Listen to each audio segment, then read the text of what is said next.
Illinois got a new smoke alarm law, and it's something that's interesting, and it's kind of confusing.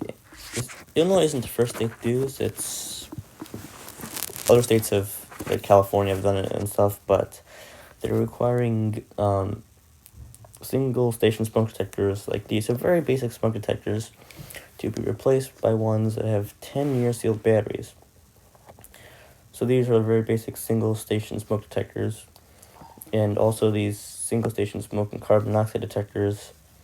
What this means is that if it's a standalone alarm, so if it's not connected to any other alarms or anything, and just runs on standard batteries, it needs to be replaced when the alarm's expired. Now, how do you know when an alarm is expired?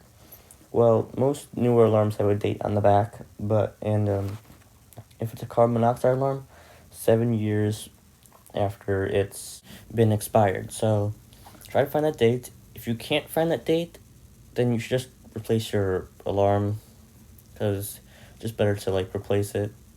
But if it's a carbon monoxide alarm or a combination smoke and carbon monoxide alarm, it needs to be replaced after 7 years since it's been manufactured.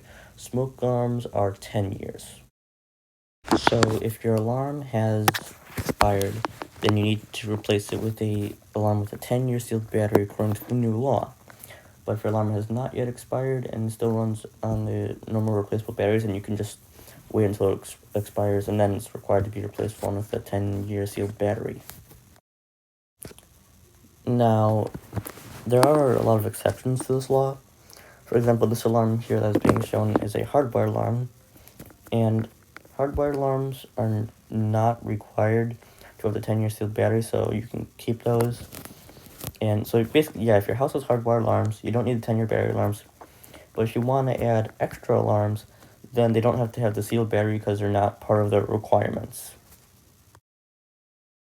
Also, wirelessly interconnected alarms are not part of the requirement, as these alarms are interconnected and they run on replaceable batteries, but since they are connected, they are not part of this law. And here's a good alarm. It's the Xsense wireless interconnected alarms. They're photoelectric sensors, which is the better one.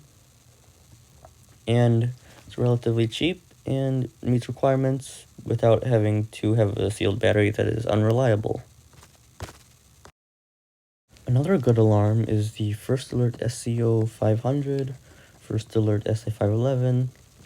The SCO 500 is a smoke and carbon monoxide alarm. The SA511 is just a smoke alarm and both these run replaceable batteries, and they are wirelessly interconnected. So again, these meet the new requirements with having replaceable batteries, and these can talk and tell you where the fire or carbon monoxide is, which is definitely useful. And they have a low-pitched horn, which is nice. And they're very loud too. I have these in my house. They're great alarms. Now this is $124, but it's for 3 alarms, and that's it's not a horrible price, but it is a little bit more expensive. But these alarms do have a lot of features. So again, that price that you see was for 3 alarms. Next, we have the Google Nest Protect. Now, this is an alarm that's got a lot of features, and it's really nice because it connects to an app on the phone. It's wirelessly interconnected, but $116 for one alarm, quite pricey. And it runs on 6 AA batteries, so probably not the best option, but it is out there. So here is a First Alert smoke and carbon monoxide alarm that is compatible with smart homes and Ring, works with Samsung SmartThings and stuff.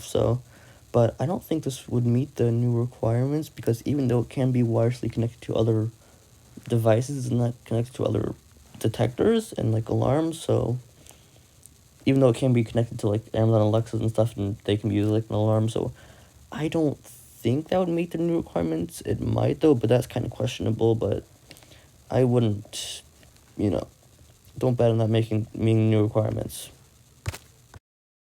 I think this new law is just a scam, and it's just trying to get people's money, because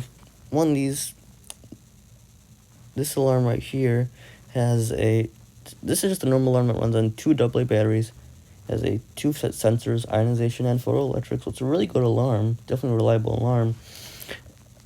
And then here we have this alarm, which is the exact same, except it runs on a 10-year sealed battery. The price is $42. That's almost double. That's a scam. Not only that, but these alarms are supposed to last 10 years, the batteries in them.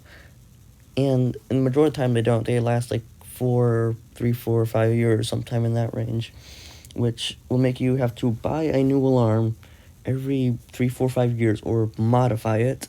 So that is quite expensive. And it doesn't matter the brand you get it from, the model, they're all unreliable like that, and especially Kitty. Never buy Kitty alarm. Even the ones that run on normal batteries or hardwired, never buy Kitty. Their alarms have been prone to failure, and they don't detect smoke most of the time, so yeah, anyways, don't get Kitty. Never get Kitty, but we used to have 3 Kitty alarms in our house. After about 5 years, none of them could detect smoke at all. Now, the alarm being shown here is a 10-year sealed smoke alarm with an escape light, and it's wirelessly interconnected. Just a smoke alarm with an escape light, wirelessly interconnected, and also has the voice alerts, but it's $55. It's quite expensive for an alarm like that. And again, it's Kitty, don't buy it, but again, scam, it's really expensive. Here we have a review from the alarm I just showed you. Pause to read the review.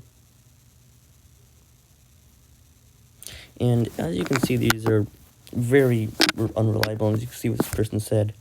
And you'll find reviews like this from all kinds of different brands that make the 10-year sealed smoke alarms. Look at Amazon, you'll find it.